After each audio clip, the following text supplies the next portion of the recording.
घुसपैठ के अलावे भ्रष्टाचार से पूरी बंगाल की जनता त्रस्त है। মনে রাখবেন, আমাদের যদি ইচ্ছে থাকতো, আমরা যদি অসৌজন্যতা করতাম, আপনাকে এক পা বেরোতে দিতাম না। আপনার ভাগ্য ভালো যে এত অত্যাচার করার পরেও আপনাকে আমরা আতিথ্যতা দিচ্ছি। আর যে সমস্ত এইসব চিত্রনাট্য আমাদের দেখাচ্ছে যে ঘুষপেটিয়া, আরে আপনি দেশের স্বরাষ্ট্রমন্ত্রী, দেশের রাজধানীতে বিহার নির্বাচনের 4 দিন আগে বিস্ফোরণ হয়েছে, দায়ী কার? দিল্লিতে মমতা ব্যানার্জির সরকার। জম্মু কাশ্মীরে 4 জন জঙ্গি ঢুকে 26 জনকে দিনের আলোতে গুলি করে ঝাঁঝরা করে মারলো। জম্মু কাশ্মীরে পুলিশের দায়িত্বে কে রয়েছে? ইউনিয়ন মিনিস্ট্রির আন্ডারে রয়েছে পুলিশ। বর্ডারের পাহারা কে দায়িত্বে রয়েছে? বিএসএফ। তাহলে একদিকে বিএসএফ আপনার স্বরাষ্ট্র মন্ত্রকের অধীনে, অন্যদিকে দিল্লি পুলিশ থেকে শুরু করে জম্মু কাশ্মীর পুলিশ আপনার স্বরাষ্ট্র মন্ত্রকের অধীনে। তাহলে দিল্লিতে কেন হলো? জম্মু কাশ্মীরে পেহেলগামে কেন হলো? এর দায় কার?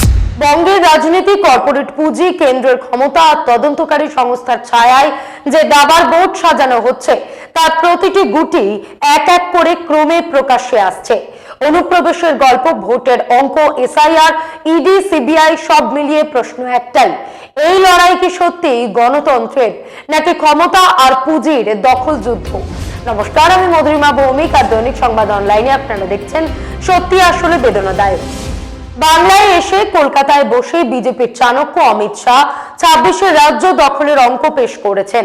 তখন অন্যদিকে কলকাতা থেকে 180 কিলোমিটার দূরে বাঁকুড়ার বড়জোয়ার বীরসিংহপুরের জনসভা থেকে এসআইআর এর সূত্রে কেন্দ্রীয় স্বরাষ্ট্রমন্ত্রীর পদত্যাগ দাবি করেন মমতা বন্দ্যোপাধ্যায়। নির্দিষ্ট কারণ নাম না করে সভা মঞ্চ থেকে রণংদেহী মেজাজে তিনি বলেছেন, ভোট এসে গেছে, একজন দুঃশাসন এসেছেন বাংলায়। ভোট এলে দুর্যোধন দুঃশাসনেরা আসেন, ওদের দু চোখ দেখলেই আতঙ্ক হবে, এই বুঝি কিছু ক্ষতি করতে এলো রে। বাংলার 3 বারের মুখ্যমন্ত্রী গতকাল বলেছেন, শকুনি মামার চেলা চামুন্ডারা ঘুরে বেড়াচ্ছে, তারা কিছু তথ্য সংগ্রহ করতে চায়। তিনি বলেছেন, ভোট যত এগোবে দুর্যোধনকেও দেখা যাবে।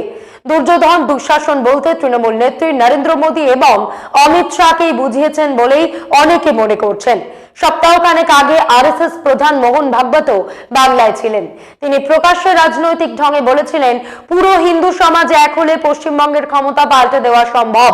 মমতা বন্দ্যোপাধ্যায় সেই লাইন ধরে পাল্টা বুঝিয়েছেন, রাষ্ট্রীয় শাসকদের যে তথ্য দরকার তা দুঃশাসন নিজের মতন করে পাবে না। প্রশ্ন হলো, কি সেই তথ্য? ভোট ব্যাংক সংক্রান্ত নাকি এসআইআর? এসআইআর এর মাধ্যমে বাংলায় ভোটার তালিকায় কারসাজি হচ্ছে, এই অভিযোগ মমতা গোড়া থেকেই করে আসছেন। নির্বাচন কমিশনের শেষ তথ্যে বাংলায় প্রায় 58 লক্ষ ভোটারের নাম কাটা পড়েছে। আসলে এই কাটছাটের সংখ্যাটাকেই মমতা আগের নির্বাচনের ফলের সঙ্গে মিলিয়ে দেখাচ্ছেন, যেখানে বিজেপির তুলনায় তৃণমূল 60 লক্ষ বেশি ভোট পেয়েছিল। কিন্তু প্রশ্নটা শেষ পর্যন্ত অঙ্কের নয়, আসল প্রশ্ন সেই তথ্যকে ঘিরে, আরো নির্দিষ্ট করে বললে রাষ্ট্রীয় শাসনের সেই গেম প্ল্যান ঘিরে। যেই কারণেই মমতা বন্দ্যোপাধ্যায় একজন প্রকাশ্যে দুঃশাসনের নাম নিতে শুরু করেছেন। এখানে দুটি বিষয় পরিষ্কার হওয়া দরকার। প্রথমত, এই মুহূর্তে পশ্চিমবঙ্গ রাষ্ট্রীয় শাসকের কাছে এতটা জরুরি কেন?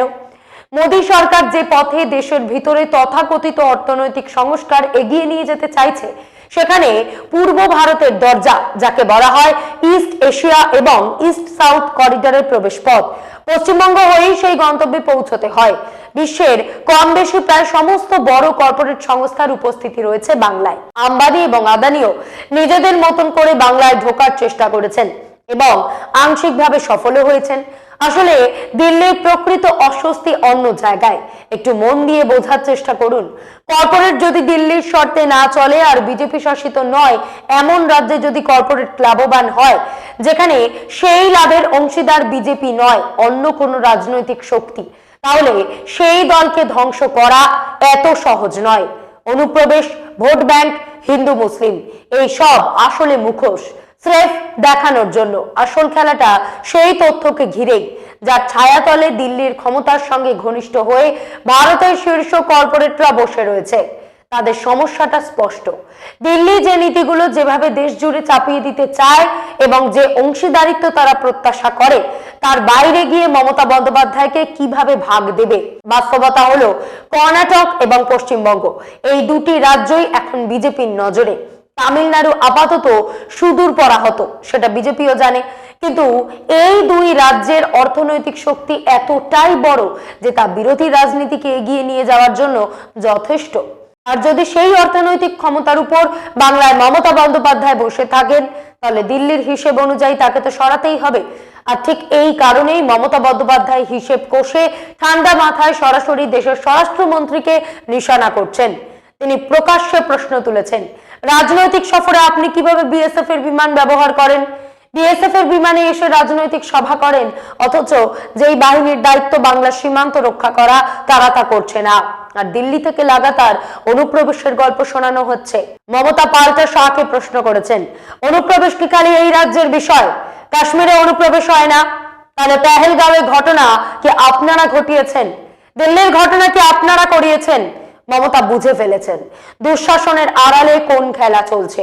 তিনি বুঝতে পারছেন এটা শুধু রাজনীতি নয়, এটা দুর্নীতি আর লক্ষ কোটি টাকার অর্থনীতির প্রশ্ন। সেই কারণেই গতকাল বাঁকুড়ার সভা থেকে গলা চড়িয়ে তিনি বলেছেন, দুর্নীতিগ্রস্ত স্বরাষ্ট্রমন্ত্রীর পদত্যাগ করো, ইউ মাস্ট রিজাইন। যদি সাহস থাকে এজেন্সি নামান, ইচ্ছে হলে গ্রেফতার করুন। কোন বিজেপি নেতাকে চুরি ডাকাতিতে ধরা পড়লে তাকেও গ্রেফতার করুন। এখন মমতা খোলাখুলি বলছেন, কেন অমিত শাহ দুর্নীতিগ্রস্ত, কেন তিনি বাংলায় এসেছেন, কেন তিনি সেই দাবার বোর্ডে চাল দিচ্ছেন যার একদিক সংঘ থেকে আসে, যেখানে হিন্দুদের একজোট করার ডাক দেওয়া হচ্ছে। আপনার মনে হতে পারে এসব তো প্রতিটি রাজ্যের ভোট এলেই হয়, বিজেপির আদর্শ কারোর অজানা নয়। আসল প্রশ্ন অন্য জায়গায়। পশ্চিমবঙ্গে কি সত্যি অনুপ্রবেশের গল্পটা এতটাই বড়? আর তার থেকেও বড় প্রশ্ন, এই প্রথম কি স্বরাষ্ট্রমন্ত্রী এমন এক সীমা পেরিয়ে গেছেন? রাজনীতির আখ্যানটা আসলে মুখোশ। এই যে তুষ্টিকরণ, ঘুষপেটিয়া, তৃণমূল জামানায় নেতা মন্ত্রীদের দুর্নীতি, গ্রেফতারি, ভাইপোরাজ, এগুলো স্রেফ পারসেপশন তৈরির এক একটা যন্ত্র। আসল খেলা পুঁজির নিয়ন্ত্রণের। মঙ্গলবার বাঁকুড়ার সভাতে মমতা স্বরাষ্ট্রমন্ত্রীকে উদ্দেশ্য করে বলেই ফেলেছেন, শুধু তুমি আর তোমার ছেলে খাবে, আর আমাদের নামে গালাগালি চলবে কতদিন?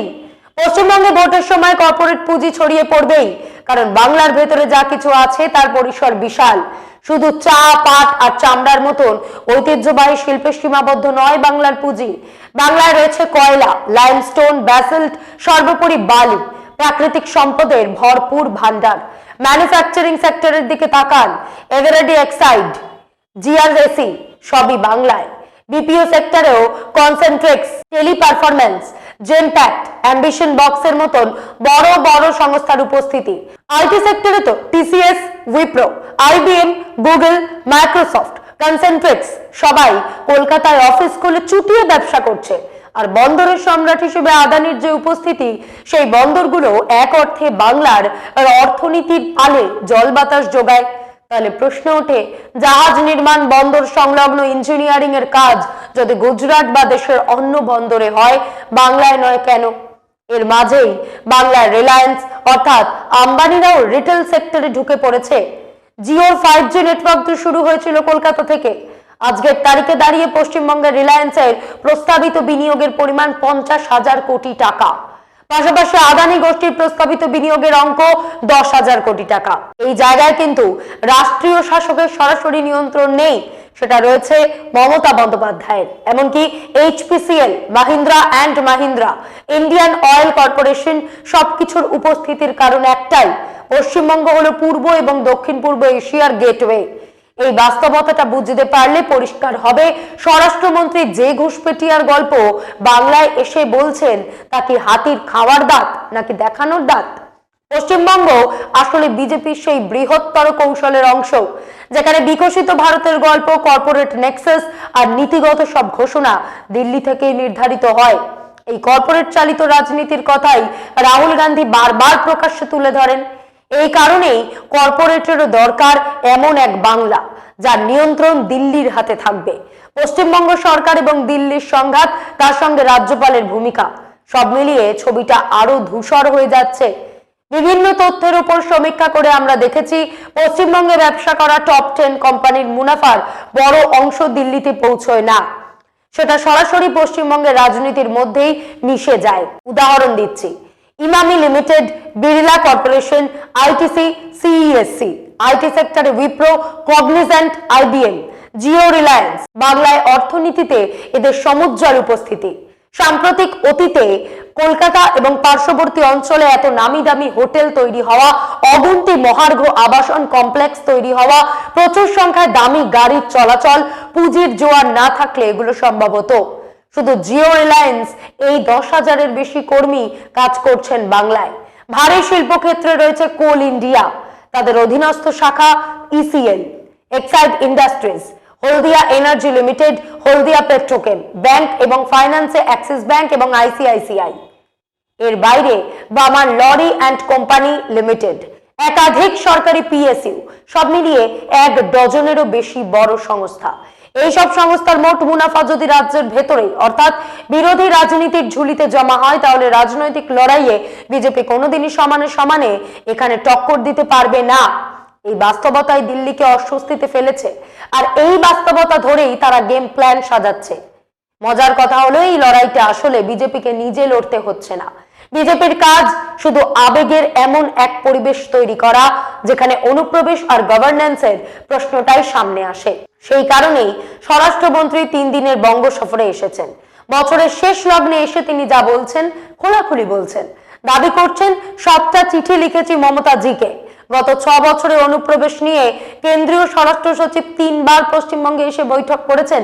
অনুপ্রবেশ নিয়ে নবান্নে 7টি চিঠি পাঠানো হয়েছে। আসলে এটা স্বরাষ্ট্রমন্ত্রী সবচেয়ে ভালো বোঝেন যে সীমান্তে ফেন্সিং এর ক্ষেত্রে রাজ্য সরকারের চেয়ে কেন্দ্রীয় সরকারের ভূমিকাই মুখ্য। রাজস্থান, গুজরাট বা পাঞ্জাব হোক কিংবা জম্মু কাশ্মীর, সীমান্তে ফেন্সিং এর বেলায় সর্বত্রই কেন্দ্রীয় ভূমিকা প্রাধান্য পায়। তাহলে বাংলায় এসে কেন্দ্রের সেই ভূমিকা হঠাৎ দুর্বল হয়ে যায় কেন? স্বরাষ্ট্রমন্ত্রী বলছেন ফেন্সিং না হলে BSF নিরাপত্তা দিতে পারে না। ফেন্সিং এর জন্য ভারত সরকারের জমি চাই, অমিত শাহ প্রশ্ন করছেন। তৃণমূল সরকারের জমি দিতে এত ভয় কেন? আপনারা কি দায়িত্ব নিতে চান না, নাকি ইচ্ছাকৃতভাবে অনুপ্রবেশ হতে দিতে চান? মোদ্দা কথা, অনুপ্রবেশ 26-এর নির্বাচনে বাংলায় বিজেপির অন্যতম ইস্যু হতে চলেছে। স্বরাষ্ট্রমন্ত্রীর নজর সেই ভোটের অঙ্কে।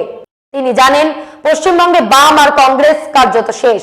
প্রধান বিরোধী শক্তি হিসেবে এখন বিজেপি রয়েছে, আর ক্ষমতায় পৌঁছতে বিজেপির দরকার আর মাত্র 35 লক্ষ ভোট। নতুন SIR খসড়া তালিকায় যে 58,02,000 ভোট কাটা পড়েছে, তার 70% সেই সব এলাকায় যেখানে গতবার তৃণমূল জিতেছিল। ফলে অঙ্কটা পারফেক্ট ফিট। এটাও মনে রাখতে হবে, গত 5 বছরে দেশের আর কোনো রাজ্যে বিজেপি বাংলার মতন এতটা এগোয়নি। সেটা অঙ্ক কষে দলকে বুঝিয়েছেন অমিত শাহ। গতকাল সেক্টর 5-এর একটি 5-তারা হোটেলে প্রেস কনফারেন্সে তিনি বলেছেন, 2014 লোকসভা নির্বাচনে আমরা মাত্র 17% ভোট আর 2টো আসন পেয়েছিলাম। 2016 বিধানসভায় আমরা পেলাম 10% ভোট, 3 জন বিধায়ক। 2019-এর লোকসভায় 41% ভোট আর 2021-এর বিধানসভায় বাংলায় 77টি আসন পেলাম। কংগ্রেস বাম 0। 24-এর লোকসভায় এখানে আমরা পেলাম 39% ভোট, জিতলাম 12টি আসন। যখন স্বরাষ্ট্রমন্ত্রী অমিত শাহ বাংলা সফরে, ঠিক সেই সময় দিল্লিতে প্রধানমন্ত্রী মোদীর সঙ্গে দেখা করতে পৌঁছে যান অধীর চৌধুরী। প্রধানমন্ত্রীর সঙ্গে বৈঠক সেরে বেরিয়ে তিনি বলেন, বাংলার শ্রমিকেরা অনুপ্রবেশের অজুহাতে ভীষণই নিপীড়নের শিকার হচ্ছেন। তা জানাতেই নাকি তিনি গিয়েছিলেন, যা দেশের নানান প্রান্তে বিশেষ করে উত্তর পূর্বে ছড়িয়ে রয়েছে। এটাকে নিছক কাকতালীয়। মনে রাখুন, অধীর রঞ্জন চৌধুরী কংগ্রেসের সেই নেতা যিনি রাহুল গান্ধীর আগে লোকসভায় কংগ্রেসের দলনেতা ছিলেন। আর বিজেপির সঙ্গে তার টিউনিং যে বরাবরই ভালো, তাও অজানা নয়। অতএব একে নেহাত ঘটনাচক্র বলে উড়িয়ে দেবেন না, দিলে বোকামি হবে। বাস্তবটা ঠান্ডা মাথায় বুঝে নেওয়ার চেষ্টা করুন। লোকসভার পাশাপাশি 2016 পর্যন্ত প্রায় সব রাজ্যের বিধানসভা নির্বাচনে মোদীর নামেই বিজেপির ডঙ্কা বাজছিল। তবু 2016 বিধানসভা ভোটে বাংলায় গেরুয়া ঝুলিতে জমা পড়েছিল মাত্র 10% ভোট, জিতেছিলেন মাত্র 3 জন বিধায়ক। কিন্তু 21-এর ছবিটা এক লাফে বদলে যায়। 3 থেকে বেড়ে বিজেপির বিধায়ক সংখ্যা দাঁড়ায় 77-এ।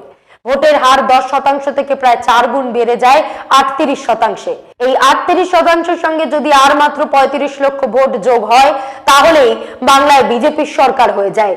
SIR ইতিমধ্যে ভেলকি দেখাতে শুরু করেছে। 58 লক্ষেরও বেশি ভোট কাটা পড়েছে, যা 70%ই সেই সব এলাকায় যেখানে তৃণমূল জিতেছিল। অমিত শাহ বলছেন, এতদিন ধরে তোষণের রাজনীতি করে এখন মলম লাগানোর চেষ্টা হচ্ছে দেখছি, কিন্তু বাংলার হিন্দুদের হৃদয়ে ক্ষত এত গভীর যে কোনো মলমই আর কাজ করবে না।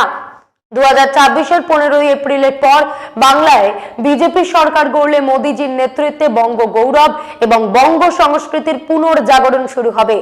এই ঘোষণাকেই অমিত শাহের আত্মবিশ্বাস, নাকি 2024-এর লোকসভা নির্বাচনের পর যেভাবে একের পর এক রাজ্যে মহারাষ্ট্র, হরিয়ানা, দিল্লি, বিহার নির্বাচনী দাবার বোর্ড সাজানো হচ্ছে, ঠিক সেই ছকেই বাংলা দখলের ছক সাজানো হচ্ছে।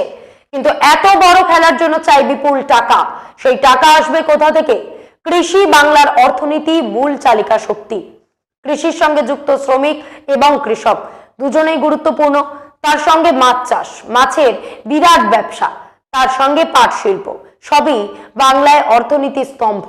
সত্যি বলতে পশ্চিমবঙ্গের যে ঐতিহ্যবাহী অর্থনৈতিক কাঠামো তা আজ দেশের অন্য কোনো রাজ্যে তেমন ভাবে বেঁচে নেই যেভাবে বেঁচে রয়েছে বাংলায়। এই মুহূর্তে পুঁজি, কর্পোরেট বাজার আর আন্তর্জাতিক সম্পর্ক নিয়ে যে সামগ্রিক দর্শন ভারত অনুসরণ করছে, সস্তা শ্রম পরিকাঠামো তুলে ধরে বিশ্বজুড়ে বড় কোম্পানিকে টানার যে পরিকল্পনা, সেটা বাংলাকে বাদ দিয়ে সম্ভব নয়। সমুদ্র তট, পূর্বোত্তরের সঙ্গে কৌশলগত সংযোগ, বাংলাকে বাদ দিলে এই পুরো ছকটাই ভেঙে পড়ে। এই কারণে বাংলার আসন্ন নির্বাচনে খুল্লা কর্পোরেট পুঁজি আসরে নামবে। আর সেই প্রক্রিয়ায় নির্বাচন কমিশনের এসআইআর যে ভূমিকা নিচ্ছে এবং যেভাবে তা এগোচ্ছে তা নিয়ে দুটি বিষয় স্পষ্ট করে দেখা দরকার। তিনি বুঝিয়ে দিচ্ছেন এসআইআর মানে সর্বনাশের প্রোগ্রাম। গান্ধীর নাম থাকলে যে কর্মসূচিকে জাতির জনকের আদর্শ বলা হতো, আজ সেই নাম মুছে দিয়ে রাম বসানো হচ্ছে। এই সাংস্কৃতিক রাজনীতির দিকেও ইঙ্গিত দিচ্ছেন মমতা। মমতা কি তবে কৌশল বদলেছেন? সত্যিই কি অনুপ্রবেশ কোনো ইস্যুই নয়? তাই কি মুখে বললেও এসআইআর পর্বে দেশে কতজন অনুপ্রবেশকারী চিহ্নিত হয়েছে স্বরাষ্ট্রমন্ত্রী সেই তথ্য দিতে চাইছেন না? আরেকটা প্রশ্ন, দেশের নানান প্রান্তে অনুপ্রবেশের পথ কি শুধুই বাংলা? অসমে তো বিজেপিরই সরকার, তবু সেখানেও অনুপ্রবেশের গল্প শোনা যায় কেন? আসল সত্য অনুপ্রবেশ নয়, আসল সত্য কর্পোরেট আর তার টাকা।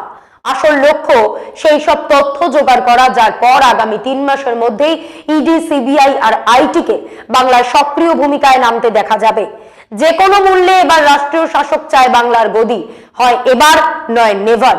কারণ 26-এর 5 বছর পর যখন ভোট হবে 2031 সালে, তখন হয়তো দুর্যোধন দুঃশাসন জুটি সক্রিয় নাই থাকতে পারে, এমনকি ভেঙেও যেতে পারে। এই কারণেই বিএসএফ এর বিমান, বিএসএফ এর জওয়ান সব নিয়ে স্বরাষ্ট্রমন্ত্রী এখন বাংলায়। কিন্তু তিনি সীমান্তে যাচ্ছেন না, আসলে তিনি রাজনীতি করতে এসেছেন। এর মানে আর ইঙ্গিত দুটোই বুঝে নেওয়াই ভালো। সবশেষে জরুরি প্রশ্ন, অনুপ্রবেশ কি সত্যি ইস্যু, নাকি কর্পোরেট পুঁজি দখলের ঢাল? ভোট কাটার অঙ্ক কি কাকতালীয়, নাকি সুচারু পরিকল্পনা? তদন্তকারী সংস্থা কি আইন মানছে, নাকি সবই ক্ষমতার নির্দেশ? আর সব মিলিয়ে বাংলার রায় কি এবার ভোট হবে, না ফাইলে ফান্ডে আর ফিয়ারে হবে? আজ এই পর্যন্তই। এমন আরো বিষয় জানতে অবশ্যই সাবস্ক্রাইব করুন, লাইক, কমেন্টে শেয়ার করুন। দেখতে থাকুন দৈনিক সংবাদ, শুধু না আমি যথেষ্ট।